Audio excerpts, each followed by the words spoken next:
Welcome to the MamasteFit Podcast. In this episode, Hanna is going to be sharing her VBAC after 2 C-sections home birth story. Hanna's baby was also almost 10 pounds, which was much larger than her previous 2 babies, where she was told that her pelvis was too small and no baby would ever fit through. Hanna also had an OB that attended her birth at home, which was incredibly helpful because she did have a shoulder dystocia that her OB and her birth assistant midwife were able to resolve easily. Hanna shares how she prepared for each of her births and how in the 3rd pregnancy she grabbed my book, Training for Two, to help her physically prepare for birth. The exercises in the book helped her to have a relatively pain-free pregnancy experience, and she believes really helped her body prepare for an easier labor. Welcome to the MamasteFit Podcast. My name is Gina. I'm a perinatal fitness trainer and birth doula. And I'm Roxanne, a certified nurse midwife. And this is the MamasteFit Podcast, where we empower you on your pregnancy, birth, and postpartum journey. Our podcast shares how to move throughout your pregnancy to stay strong and comfortable because pain is not a requirement of pregnancy. Understand the science of birth and approach recovery after birth. We share our personal experience navigating motherhood and our professional expertise as birth workers and fitness professionals. Our goal is to help you feel confident as you navigate the perinatal timeframe for an empowering pregnancy, positive birth, and postpartum recovery. We are glad to have you with us on this journey and that you have chosen us to support you.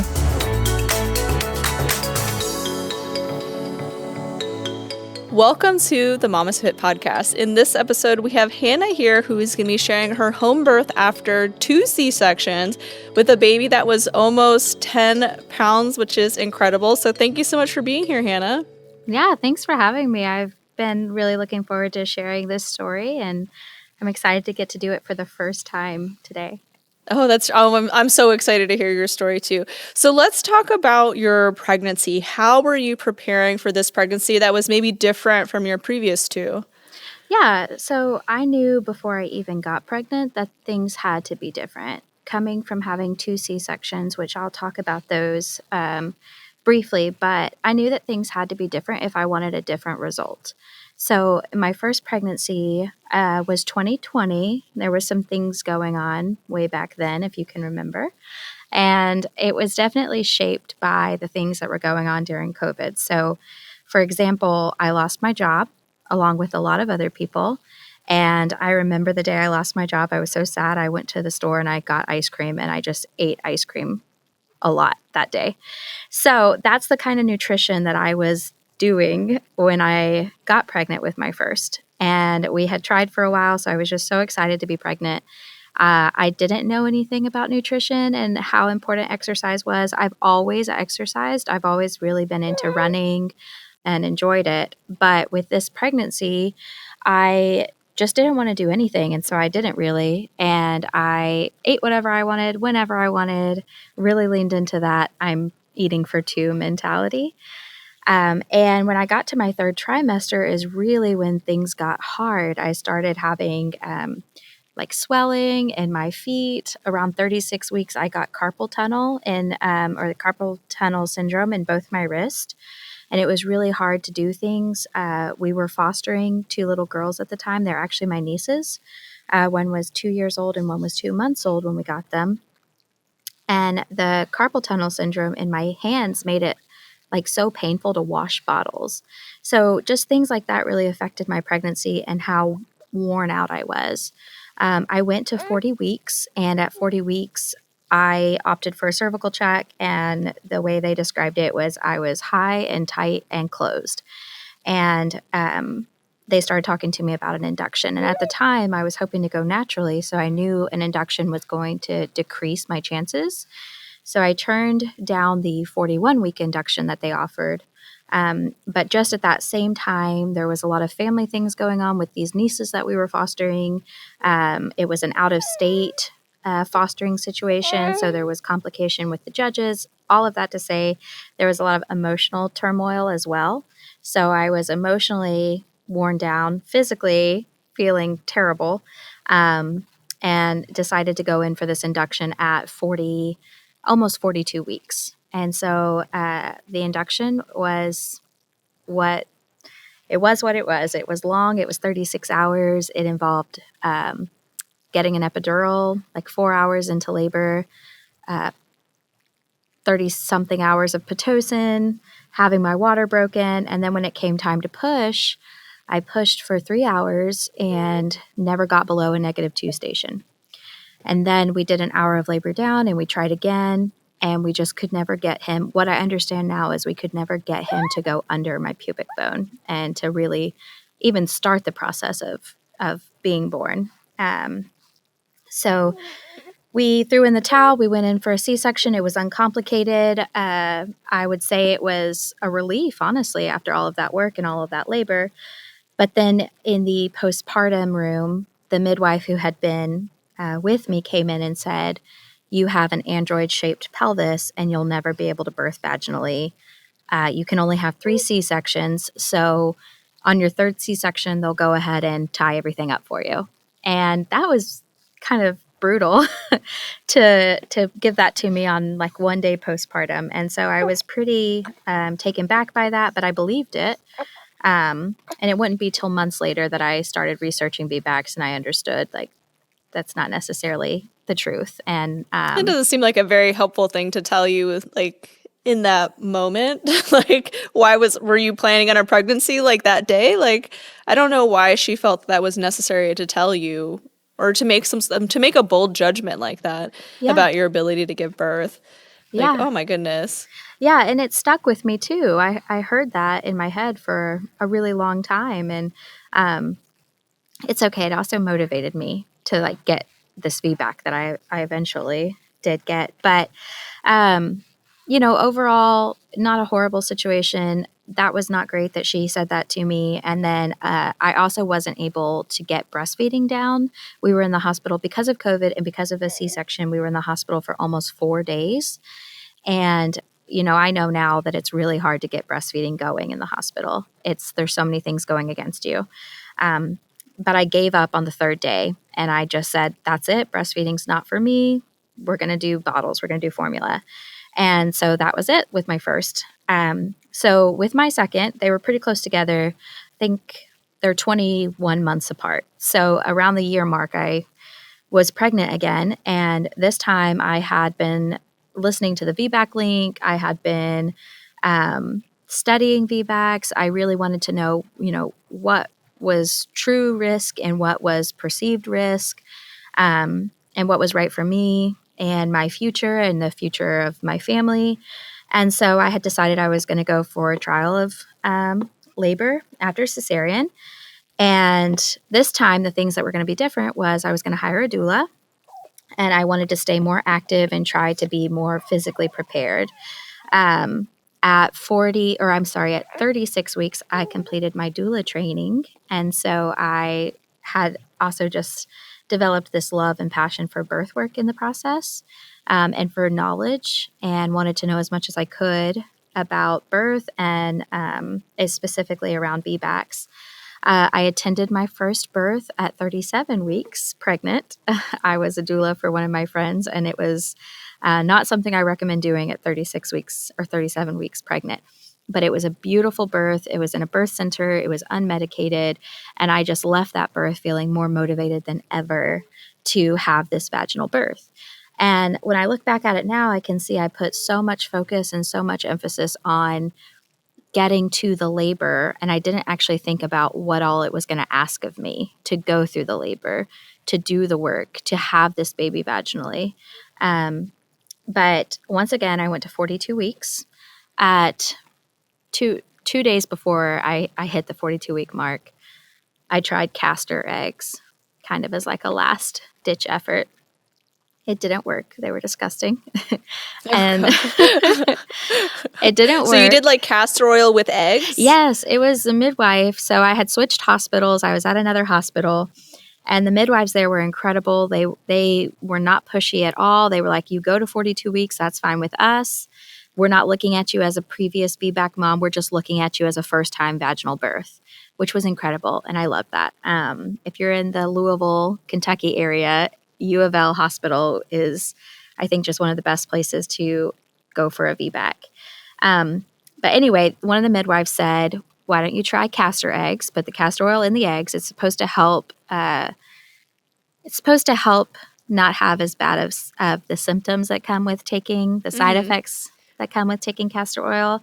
But it didn't work. I didn't have a single contraction. And so I just thought, you know what? My body is just not going to go into labor on its own. I'm going to have to go in. We're going to have to do Pitocin, but it's going to be okay. We can still get this VBAC. So I went in, and once again, took a long time, but I did labor unmedicated, and I felt the contractions. I felt the intensity of labor. It was so hard. I remember thinking, why am I doing this? And once again, we got to pushing, and things just weren't going well. And now, once again, I know we hadn't gotten him under my pubic bone. And so with my pushing, it was not very effective in the water. So we got out of the water. My doula started to suggest these different positions, different spinning babies positions. And one of them was called Walchers. Are you familiar with Walchers? Okay, it still triggers me to this day to see a picture of Walchers because it's not a comfortable movement. So for our listeners, what Walchers is your hips are on the bed and your legs are kind of dangling off the edge of the bed, and it is not a comfortable position to be in at all. But the thought is that this like extreme position will really change that pubic bone angle to make it easy for baby to kind of drop into the pelvis. And sometimes it's very successful and babies will fly through the pelvis, but it's like a last resort. It's not comfortable to be in at all. Yes, I can tell you that's true. So we tried it, but Walchers needs a little bit of time to work. And immediately, as soon as they put me in that position, baby's heart rate dropped, which now I know, having attended a Spinning Babies conference and learning more, that that's common and that you need to give it a minute and it'll regulate itself. But as soon as the nurses saw the decels, they immediately made me get out of that position. So would it have worked? Would it have done what it needed to do? I don't know, because we didn't give it the time that it needed. So long story short, after a lot of attempts, very painful positioning that I was being put into, I opted for an epidural to see if that could help me to do all these positions I needed to do to try to get him to come down. The epidural only worked on half of my body, and so I could still feel everything on one side. And what I was feeling, I could only describe as a tear, as like, I think I said it was like a zipper.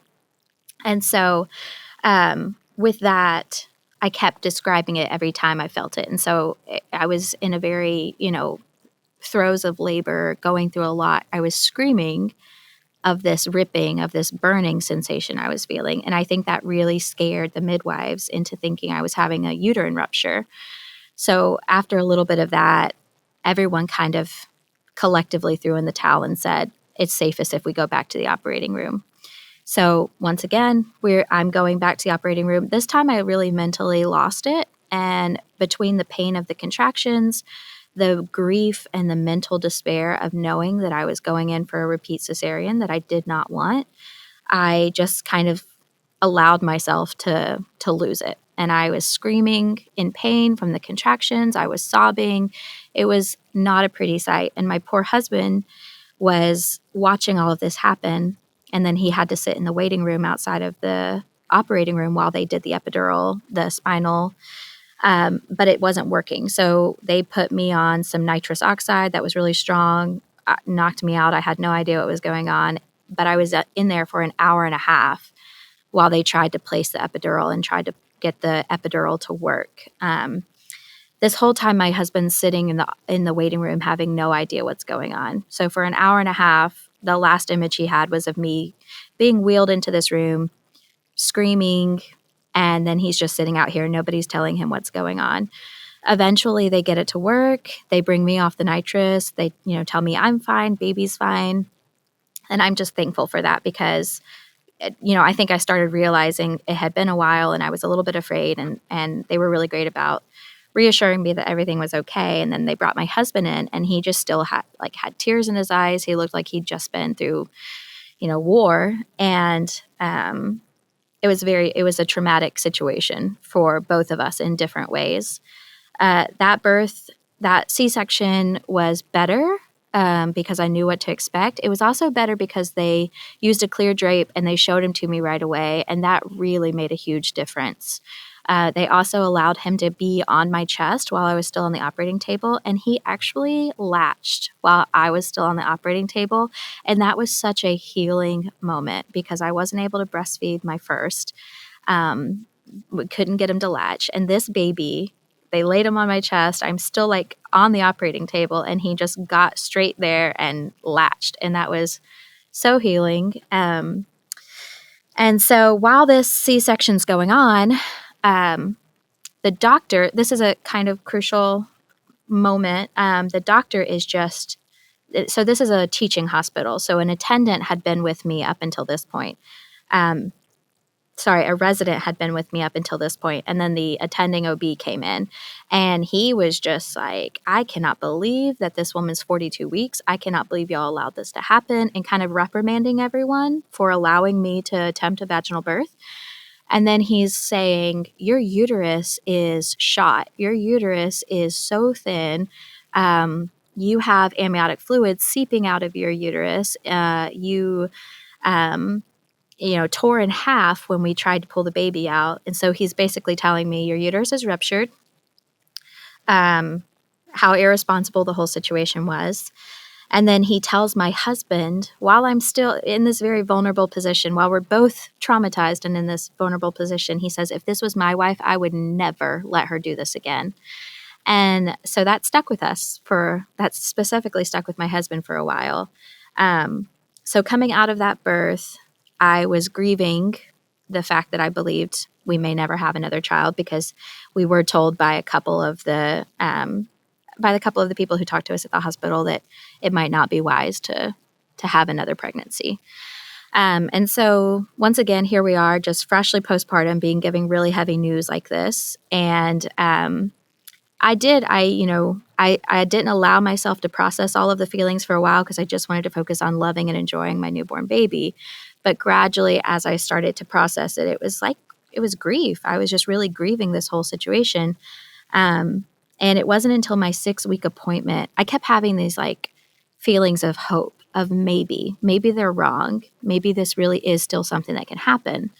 But at my 6-week appointment, the resident that had been with me came in and said, when we did the C-section, your uterus split in half. It just ripped in half.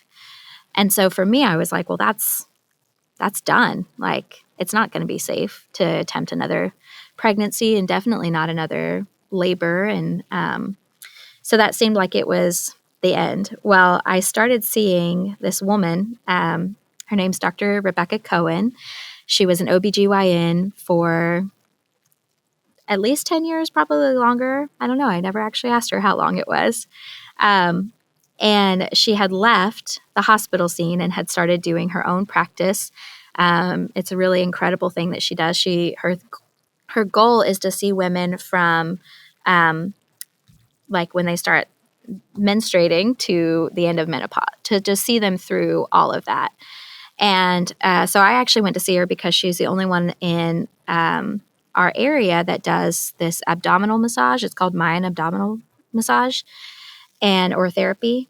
And when I went to see her for that work, to work on my scar tissue and adhesions, we talked about my birth.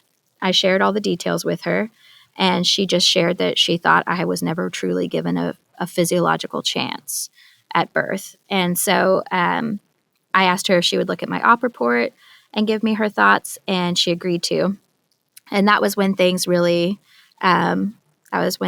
really changed, because my operative report was very different than what we had been told. So the operative report said that I had a small dehiscent when I came in for the C-section. So I had not ruptured. I just had a small dehiscent, which is, basically the scar tissue hadn't pulled apart all the way. There was just almost like a little run in it, like a little tiny, I think, sub-centimeter. And that's where amniotic fluid was leaking out of. And she had told me, I thought this was so fascinating. In her time doing VBACs in the hospital, this is horrifying and fascinating. It actually was standard for an OB after a woman had given vaginal birth after cesarean it was standard for them to actually take their hand up into the uterus and palpate the scar from the inside to see if it, to check on the integrity of it. I know, isn't that horrifying? Oh, gosh. Yes.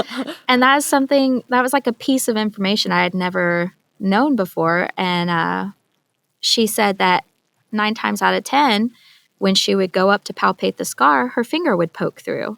So that meant that these women having VBACs, it was pretty normal for them to have a little bit of tearing, a little bit of a dehiscent in their scar tissue.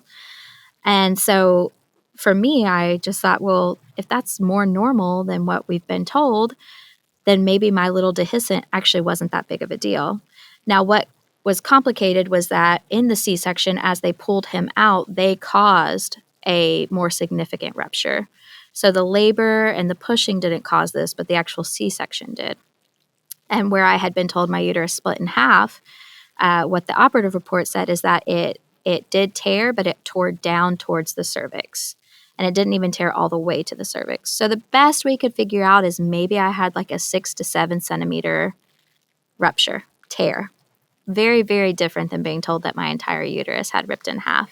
Yeah, that picture in my head is much different than what it appears to be from your op report. And the uterus also has layers to it. Yes. And so you may not have had one that was like completely through all the layers. It may have just been like a few of the layers had kind of torn away, which I almost wonder is probably normal for a lot of people, not just people that are going for a VBAC. Yeah. And so, over the course of this like time frame, I'd also been doing a lot of research, and I had read some documents that said, women ruptured at 35 weeks pregnant, but then there was also women who, like there was a woman who had twins after after a uterine rupture. She had twins vaginally with no complications. And so I just started to realize, you know what, there's not going to be a perfect answer. There's not going to be something that says you're at zero risk. And so I knew what I had to do was, for me, I had to pray and have peace about whatever decision we were going to make. But I also had to know that I was doing the things that mattered, that supported a healthy body, healthy pregnancy. And so my nutrition really changed around that time too. About a year prior to getting pregnant, I started just learning more about eating, like bone broth. I had never thought, I didn't know about the healing, benefits of bone broth, collagen, protein, all the way that those things impact your body. And so learning all of that and really changing my diet, I couldn't see what it was actually doing internally, but I could feel that I felt different, that I felt the healthiest I'd ever felt. And that also gave me confidence in knowing I'm taking care of my body. I don't know these other women who I can read about in these journals that they experienced these ruptures. I don't know what their prenatal care was like. I don't know if they were smokers. I don't know if they were, had any chronic illnesses or if they had anything that could contribute. I don't know any of that. We're not given all of that. We're just given these statistics. And so I had to trust that I was taking care of myself in a way that was going to set me up for success. Let's take a break from this week's episode to hear about our podcast sponsor, Needed. Needed is a nutrition company that specializes in optimizing nourishment for the perinatal timeframe that both Roxanne and I personally utilize during our pregnancies and in our postpartums, and is a brand that we highly recommend to you. One of my favorite products from Needed is their prenatal vitamins, because not only are their prenatal vitamins incredibly high quality with the ingredients that they choose, they also include the appropriate dosages and the forms of those ingredients so they're more readily absorbed. Needed develops the prenatal vitamins based on current research and clinical recommendations. So they have a lot of practitioners that help to support the development of their products, and they take those recommendations from those practitioners to develop a really quality product.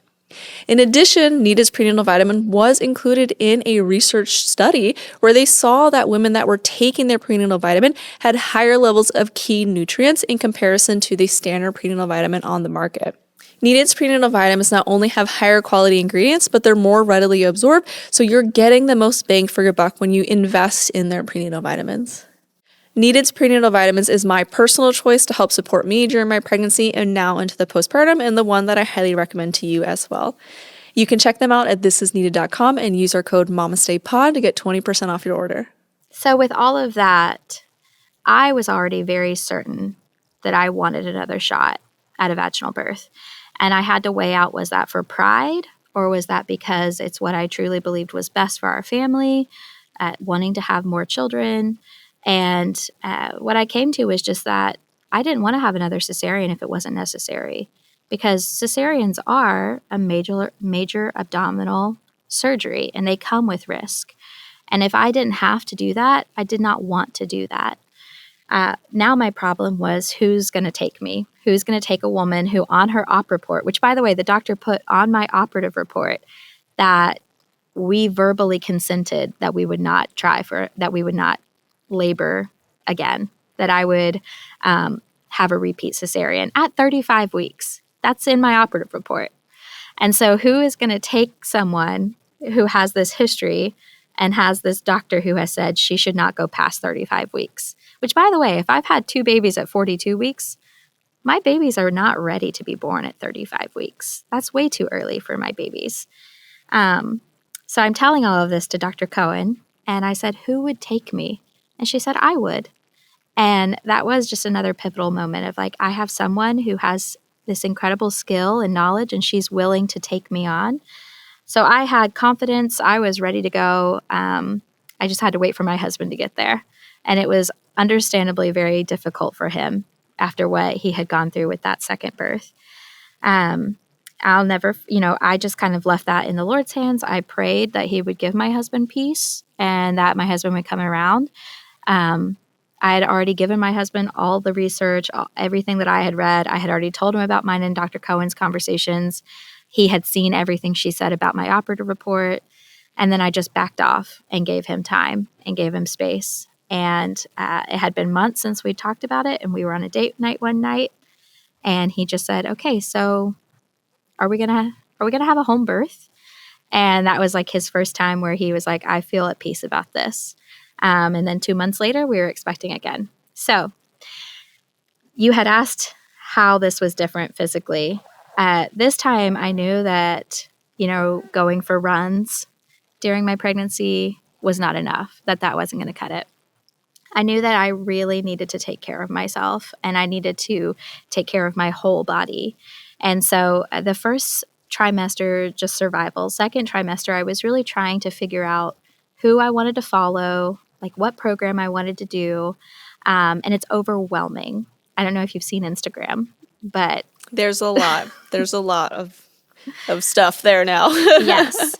And I had actually been following your page for a while, and I would use it with my clients. I would show them things that I saw on your page.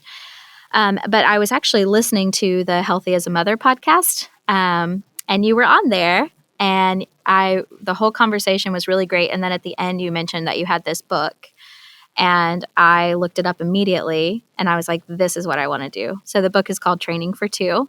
It's so great because you have all those QR codes in there. I'm a visual person. Like, I need to see. I can't just like read what I'm supposed to do. I need to see it. And so the QR codes would take you straight to a video that demonstrates it for you. And so I started using that about maybe halfway through my second trimester. And up to that point, I was feeling okay. But I had started, like, my back was hurting some, just some like regular, normal pregnancy aches and pains. I'd wake up at night with sore hips, things like that.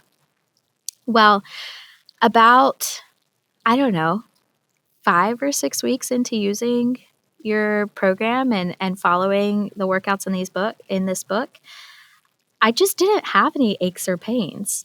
And there was a lot of things. I was seeing a chiropractor. I was doing a lot of, like the stretching, the things that you show, like the pelvic, like kind of resetting your pelvis, like all these things that you have in this book.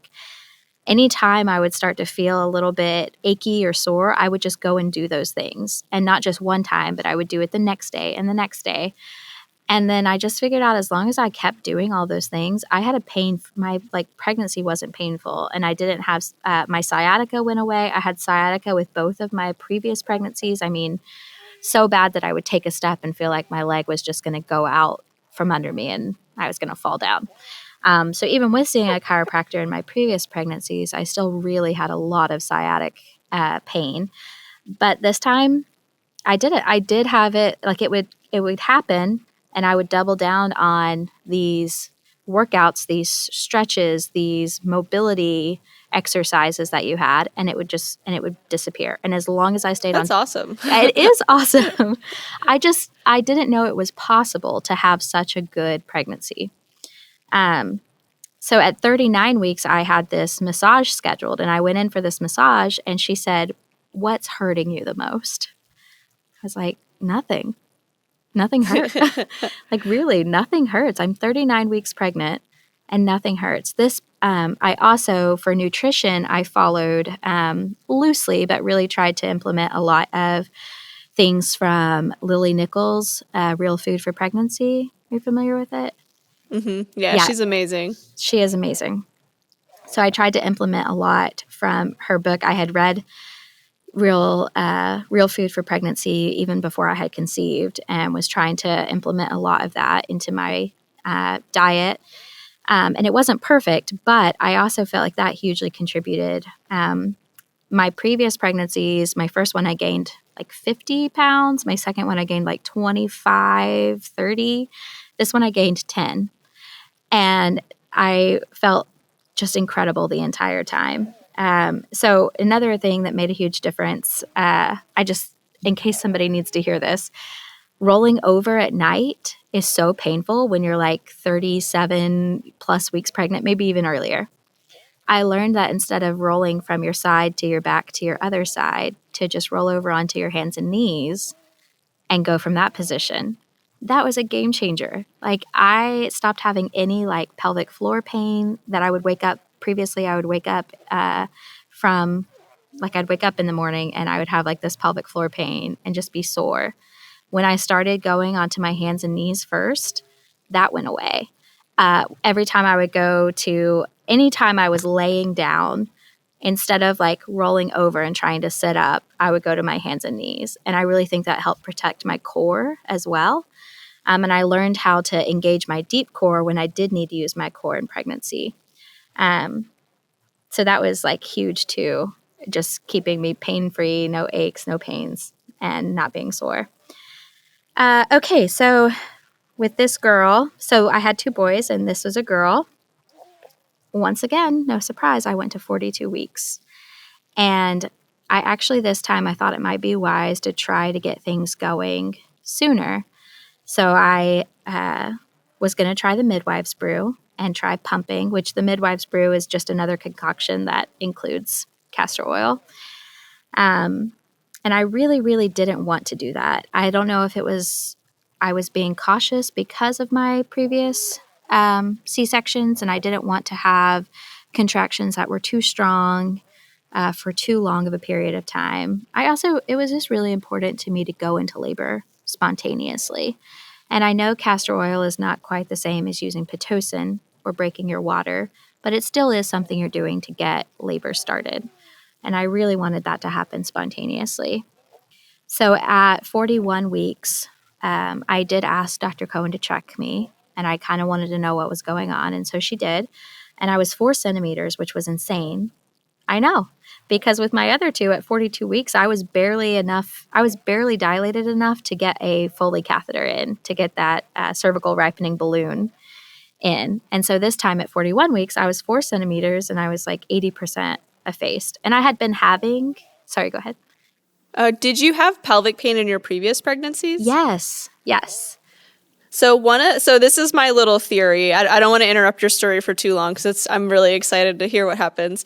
But sometimes when we have pelvic pain, it could be that the pelvis is just kind of like stuck in a certain position, which could impact how baby can drop into the pelvis and to apply pressure against the cervix. And so this pregnancy, you didn't have any pain because you were doing all our exercises that were helping to improve pelvic mobility, like helping you be able to change positions, which in theory probably helps your baby drop into your pelvis a lot earlier, which helps your cervix begin to kind of dilate during pregnancy. So it's just, I can't say for sure that that's why it happened, but that would be my theory, is if you didn't have any pain this pregnancy, but you did in previous ones where you didn't dilate at all prenatally, it could be that because you had better pelvic mobility this time, that your baby was able to apply more pressure against the cervix because there was probably just more room for her to do so. So not to give myself credit because you did all the work, but I that correlation is really exciting. Yeah, I think that's a good theory. It checks out. Yeah, so I was so pleased to be 4 centimeters already. But also as a doula, I know that doesn't necessarily mean the baby's coming. Yeah, it means nothing, but it's still exciting. Yes, it's still exciting. Just anything that was different than my previous experiences was exciting, different in a good way. And so I actually did opt for a membrane sweep because, as I said, like I thought it was wise to encourage labor to start sooner than later, because the longer I go, the bigger I get, the bigger baby gets. And I felt like the membrane sweep I would rather do that than the midwife's brew. So she did a membrane sweep, and she told me this later. She didn't tell me this right away, and I'm really glad. But later she told me she really expected to see me that night. She really expected it to work because I was just so favorable. My cervix was so favorable. Just seemed like it was time. And like I said, I had been having some contractions, but it was more like prodromal labor than anything else. So that whole week went by. When I was coming up on 42 weeks, I had one day where I was really starting to be discouraged and a little fearful. What if this doesn't happen? And fortunately, I saw my chiropractor that morning, and she was just so encouraging. And she told me, you do look different. Your body looks different. It looks like you're getting close. And so I let myself be sad that day.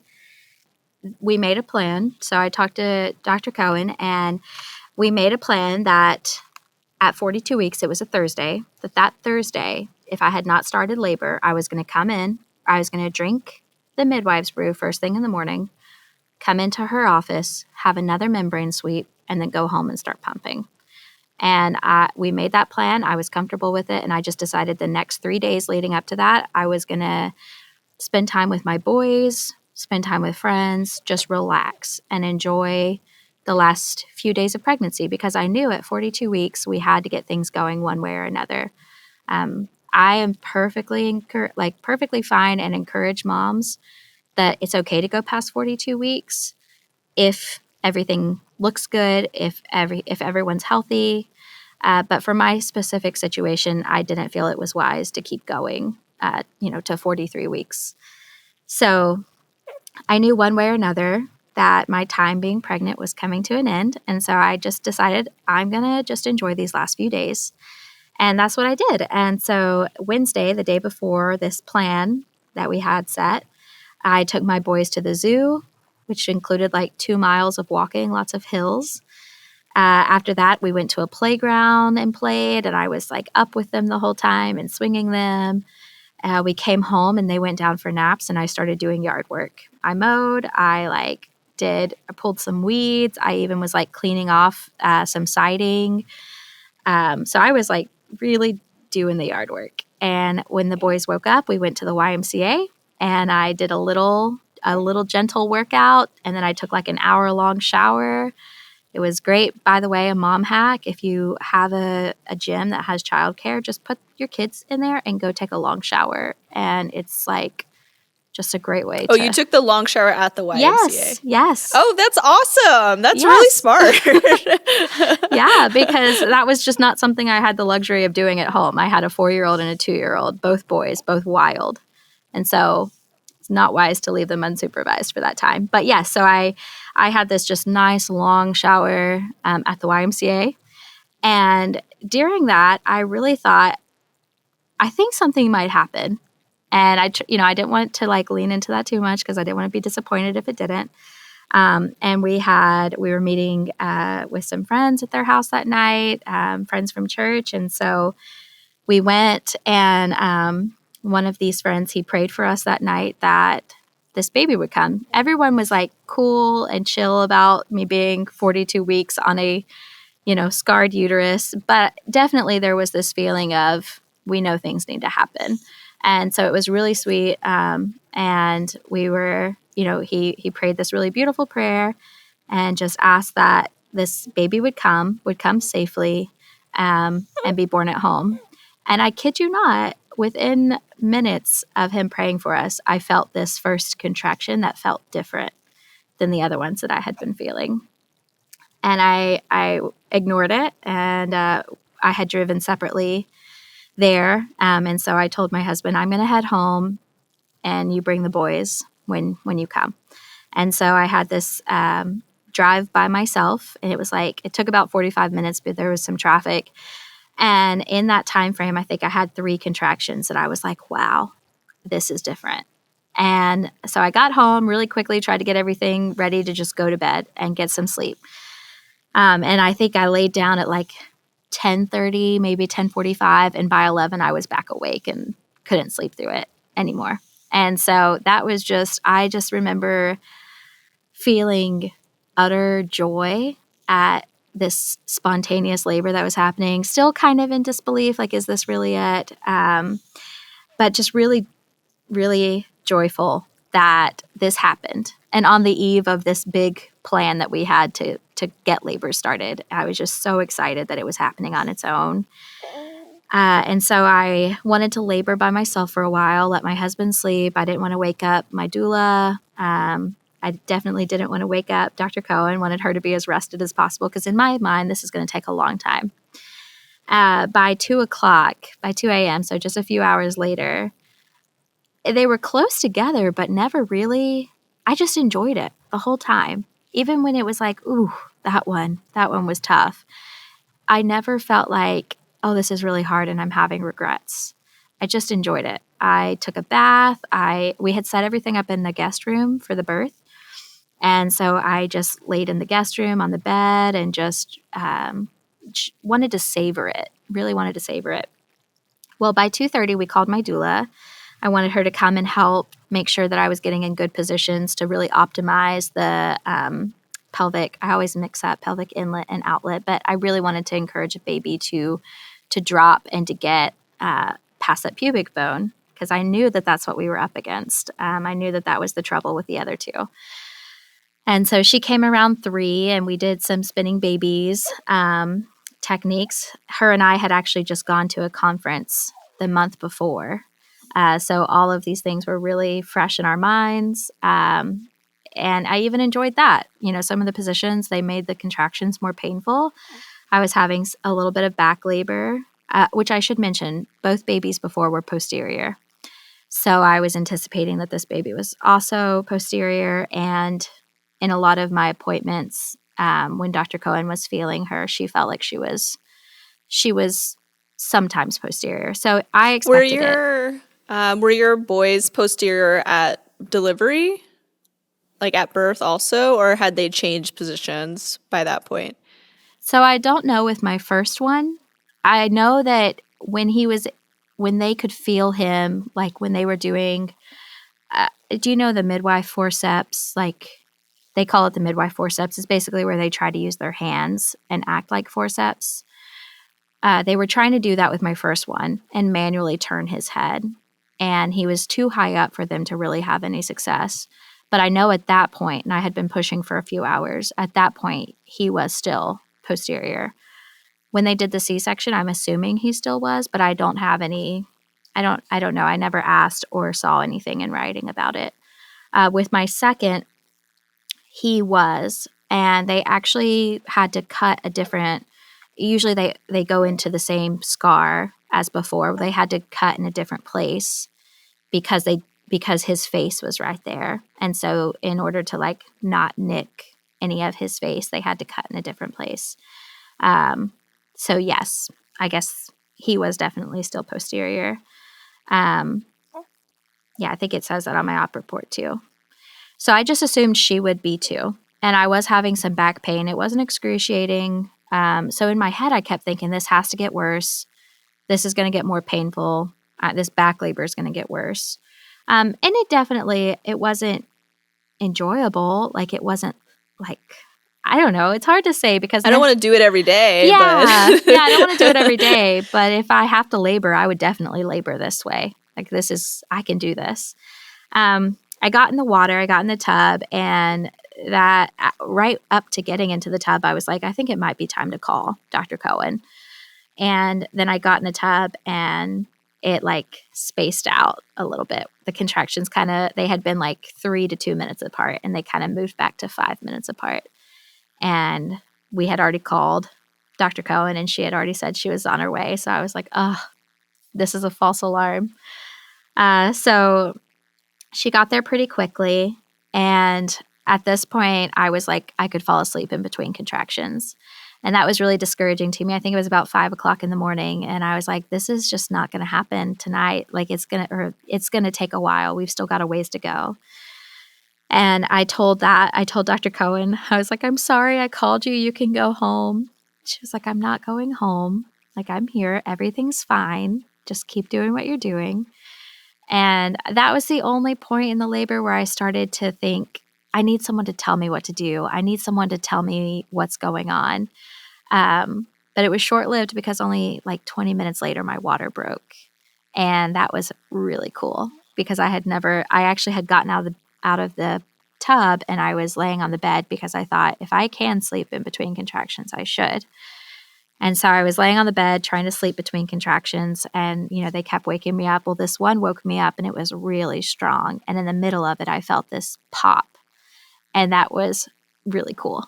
And that was just another thing, like, as a birth nerd, I was like so happy to experience what that felt like. But it also kind of freaked me out. And I like jumped out of bed mid-contraction and jumped into the pool. And I guess I had like a loud reaction from it because my doula and Dr. Cohen like came back to the guest room to check on me. And I told them I thought my water broke. And then sure enough, there was like some, mucus and bloody show that came with it. And the next contraction after my water broke, they went from like a 5 or a 6 to like a 10 out of 10 intensity pain. And I almost panicked because it felt similar to those Pitocin contractions that I experienced in the hospital with my unmedicated labor. And my husband, this part was so crucial because of what was to come. But at that point, when I felt the pain and the intensity, I did start to lose it a little bit and was about to start panicking. And my husband just got in my face, held my face, and said, we are watching everything that we've been praying for. We're watching our prayers be answered right in front of our eyes. Like, this is happening, and this is what we've been praying for. This is what we've been waiting for. And to hear him say that with such confidence was what I needed. It was really what I needed. So I took that moment to just center myself and to say, yes, this is what I want. Even if it's this intensity and it's this hard work, I'm saying yes to this, and I am not going to back down from it. And I'm glad I got that moment to center myself, because the next 2.5 hours were the hardest 2.5 hours of my entire life. It was every single contraction was so intense and so purposeful, if that makes sense. Like, basically what I think of it is that she was big, and I do think my pelvis is more on the narrow side. Obviously, it can birth a baby. But I think it just took everything inside of me to move her down little bit by little bit. And so for 2.5 hours, I pushed with everything in me every single time. And towards the end of that, there were some pivotal moments in this.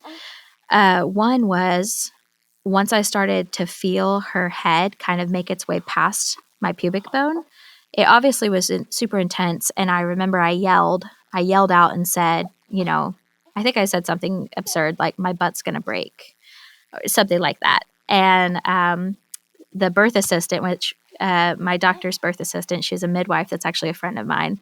So she usually doesn't work as a birth assistant, but because I was a friend, she had agreed to, and that was really special as well. She said, Hanna, that's her making her way through your pelvis. And when she said that like brought me back, recentered me, made me remember what I was doing. And I was like, okay, if that's her making her way through my pelvis, then we're going to do this. And then I went right back into that, like, I'm pushing as hard as I can. I'm not backing down. Because when you feel that kind of intensity or pain, you want to back away from it. And so I needed her to say that to me, to remind me what was actually going on inside and to push forward into it. Did you feel that in your last birth at all? Like that, like rectal pressure? No, I never made it. I never made it to that point. Pushing was hard in my other births, but I never felt the baby moving down inside and actually passing through the bones. I never felt anything like that. So it was a new feeling. And that also was encouraging to me because I knew things were going differently. I was really afraid of pushing and pushing and pushing and nothing happening and having to transfer. So it was shocking to feel what a vaginal birth felt like because I think I just had imagined since I had labored, I really thought if I can make it through the labor, I'll be fine. A lot of people talk about pushing as being something that's a relief or like it didn't bother them at all. And that is not my experience at all. It was very intense. The labor I felt was like fine. And I could do that anytime. But the pushing. Oh, I think pushing is way more intense than labor. Yes. So intense. And so I felt her head, make it past, if that makes any sense. And then, I felt a little bit of relief when her head kind of made it past now she's still like in me, but her head is like past the pubic bone. And I felt a little bit of relief. And then she started crowning. And then it was like, once again, relief gone. Relief gone. I think I actually yelled, like, I've been lied to. Like, this is so painful. And I felt. Who told you it wasn't painful? My clients. When I would go to these births as a doula, I would have these clients that would just have these babies and it would be so smooth and they'd be like, I could do that again. Like, I'm ready to do that again right now. And so watching that all the time, I would just be like, okay, well, I guess it's not that bad. So I did. I was like, I feel lied to. I feel like you all were putting on a show because this is crazy. This is out of this world. This is crazy. And so that shock kind of made me forget about what was actually going on back up at my pubic bone. Once I settled in and got used to the feeling of her crowning and I had actually reached down and could feel her head, and that was so exciting. I realized I was feeling a similar sensation at my pubic bone that I had felt with trying to get her head past. And I put it together, that's her shoulders. And there's a history of shoulder dystocia in my family. I have two sisters, and both sisters have had shoulder dystocia in their births. And my sister, I had a sister who had a 7-minute shoulder dystocia. And I was, yes, it was a home birth, and I was actually there for that birth. And it was the scariest 7 minutes of my life. And I knew about shoulder dystocia. I had actually, my youngest sister, I was with her when she had hers too, but it was in the hospital. It wasn't really, I didn't even really want to call it a dystocia because it was resolved within like less than a minute. It was really fast. They definitely treated it like they, yelled shoulder dystocia and everybody jumped up on the bed and did all the things. But it was so short that I struggled to even call it a shoulder dystocia. But my sister, who had the 7-minute, that absolutely. And I just remembered after that, realizing this could happen to me. In fact, it's highly likely that this will happen to me. So the whole time, Dr. Cohen and I had planned that, she made sure she was ready to go, that she was like up on all of the techniques and trained and ready, had done a refresher on all of that. And I knew the things I would need to do should we face a shoulder dystocia. So about 20 minutes before she was actually born, I I think I started saying, like, you all have to get her. You all have to get her out. Like, I was feeling her shoulders not budging. I could feel the sensation of her head moving little by little when it was at the pubic bone. But with her shoulders, I felt like I was pushing as hard as I possibly could. And I felt nothing. I didn't feel any give. And so, they were really encouraging of like, you've done so well. You've come so, like, you've got this, you can do it. And I know they really wanted me to be able to do it by myself. And so I don't fault them for being hands off and waiting. But I felt like I already knew at that point that the way this birth was going to happen was them helping her out, that she was going to have to be helped out. And so, at some point her head came out all the way, and I couldn't really tell the difference between, I didn't feel relief. And so that's another thing that with shoulder dystocia, the head never actually, it's like the head kind of comes up to like the chin, the head comes out up to the chin. And then it kind of almost looks like it's being sucked back in. And so that tracks with what I was feeling. And so Dr. Cohen went to look, and she said, "Oh, the head's out."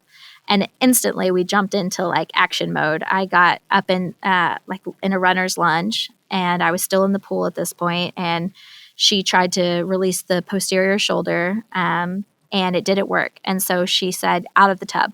And this is where all my training and my athleticism came into play. I leaped out of that tub with the head out, leaped out of that tub, and like ran across the room and like jumped on the bed.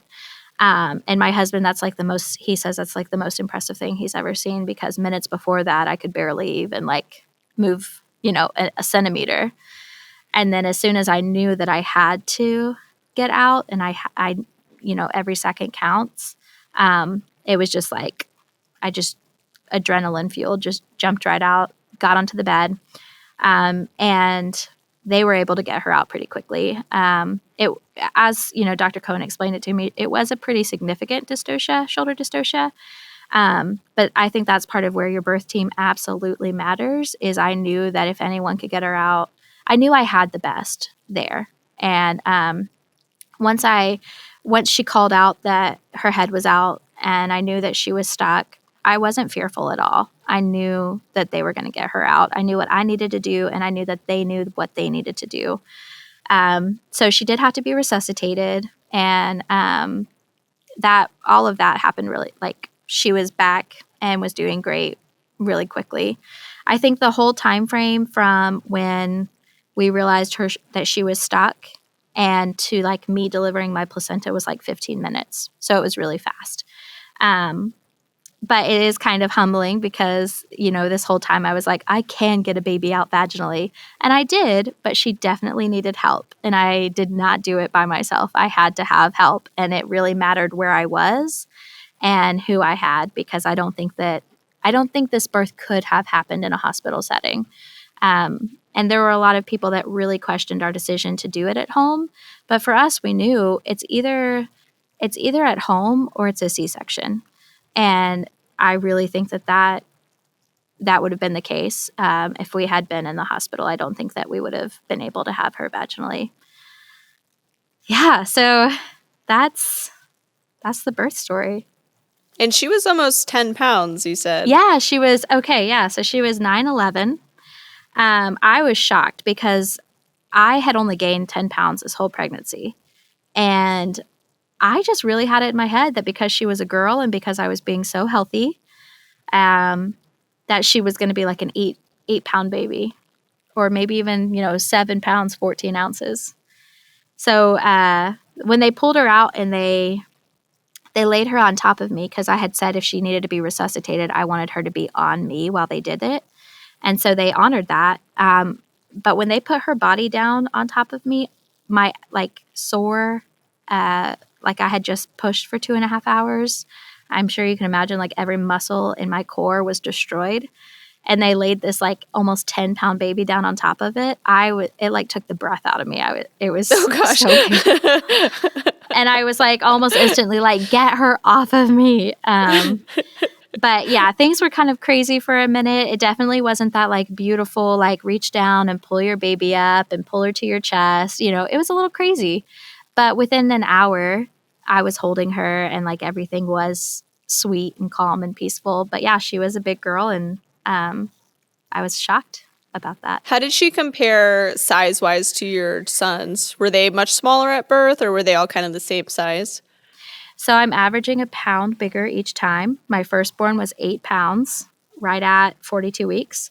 My second was 9 pounds, also at 42 weeks, and she was almost 10 pounds. So you just get better at growing them Yes. each time. Yeah, hopefully we like tap out at this. Like we don't need to go any bigger. Yeah, just stay where you're at. So how was postpartum for you in comparison to your previous two? So it seemed like at the birth you were feeling pretty good each time, but then someone would make some sort of comment that was just incredibly unnecessary at that time that seemed to really kind of derail your confidence. How was this time in comparison to the previous two? Yeah, I do want to say the immediate postpartum, that first day, maybe the first 1 to 3 days, was shockingly hard. I didn't expect it to be so hard. My abdomen was just trashed from this birth. Like my every muscle was so sore. It almost felt like having a C-section where you can't really use any of your muscles. So I really struggled to sit up on my own. I was just really shocked at how painful it was. And then I did have some tearing. And so the vaginal recovery was just something that I assumed I was prepared for because I had had 2 C-sections. But it's really a whole different ball game. And so I was a little shocked at how rough the first couple of days were physically, mentally, and emotionally. Oh, there's no comparison. Like just yeah, I think I felt so clear, like my mind felt so clear. And I think part of it was like my body was handling everything well because I had put such an emphasis on my nutrition and being active, but also there were no drugs involved.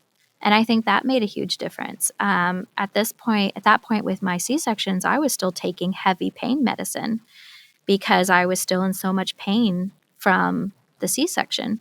And so this time I just felt so mentally clear. I felt energetic. I stayed in bed for like 5 days straight purposefully, not because I had to. And that made a huge difference too. And I was being fed just the most incredible nutritious meals. I had some meals made ahead of time for that postpartum period.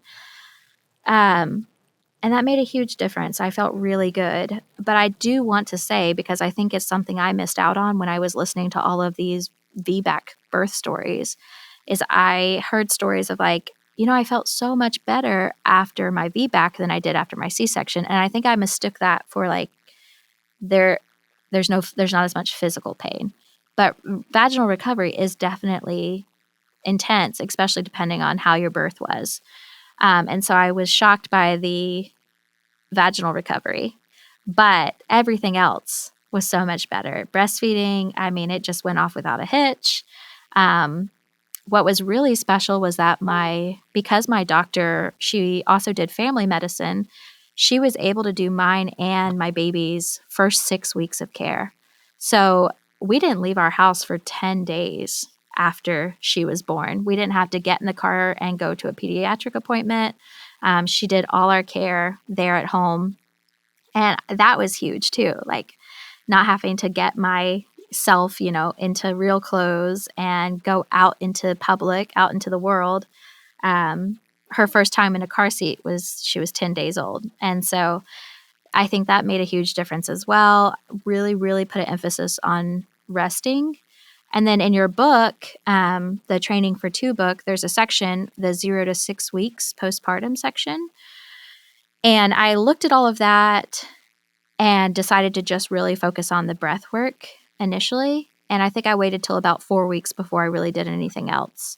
And I'm still using it now. So I'm 2.5 months, a little less than 2.5 months postpartum. And I actually was at the gym this morning before doing this interview, and I am still using things from the postpartum section. So I think it's a good guide for the 0 to 6 weeks. But I definitely think you can still be using it further out than that. It's been a really great postpartum. I've been just, I think, happier overall, feeling, and it should be harder, right? Because I went from 2 kids to 3 kids. So it should be harder, but it has felt a lot easier. Well, I'm really thankful for the opportunity to support you in this unique way with my book and with our platform.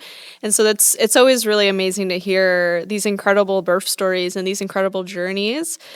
And I'm really happy that you took the time to figure out like what tools you needed to have a better experience for your third birth and for any future ones that you may or may not be planning. So thank you for choosing us to support you to start. Yeah, I'm so glad I happened upon you. And I did want to say too, for anyone who might hear this who has had 2 C-sections and wants to try for a vaginal birth still, in hindsight, I can see that I wasn't who I needed to be or who I had to be in order to have vaginal birth. I wasn't that person for my first birth or for my second birth. I was closer to being that person with the second time. But the amount of grit and endurance that it took to deliver her, to get through that 2.5 hours of pushing, I wasn't ready for that with my first VBAC attempt. And I really do think that it was the pregnancy period of learning how to be committed and be dedicated and showing up and do it. You don't have to go to the gym and like do crazy workouts, but just that commitment to, I'm going to stick this out and I'm going to, rise to the occasion. I think the fact that I was still doing yard work at 42 weeks pregnant, like things like that, I had become who I needed to be to make it through this really intense birth and to be able to see it through. And so I don't look back at my first or second C-section and feel like I failed. I just know I wasn't who I wasn't there yet. Like it asked a lot of me, the whole pregnancy, to stay dedicated, to do the work. I just wasn't that person the first or second time around. And so, you have to just be ready to like commit to the hard work and endure and make it through. Pregnancy is long and just staying dedicated throughout it. But it was absolutely what I needed. And I'm so thankful I found a good program that worked for me. Well, thank you so much, Hanna, for coming on the podcast and sharing your 3 birth stories with us. And it was so incredible to hear you move through your last birth and the pushing and how your midwife and your OB were able to handle the emergency in the end. But thank you again for choosing us to support you and for coming to share your story. Yeah, thanks for having me.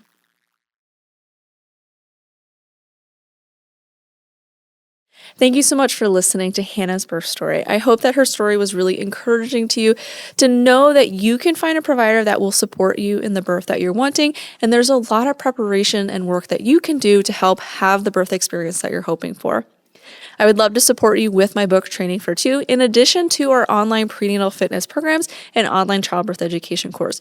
We offer a lot of free resources with our YouTube channel and our Instagram and our social media platforms, but we offer even more support with you within our prenatal fitness programs and our childbirth education course to help guide you confidently throughout your pregnancy so that you can feel good in your body as you navigate this journey. You can check out all of our courses on our website at MamasteFit.com and use code STORY10 to get 10% off any of our online offerings, to include our bundles that are already 15% off, so you can add on the additional 10% off for 25% off.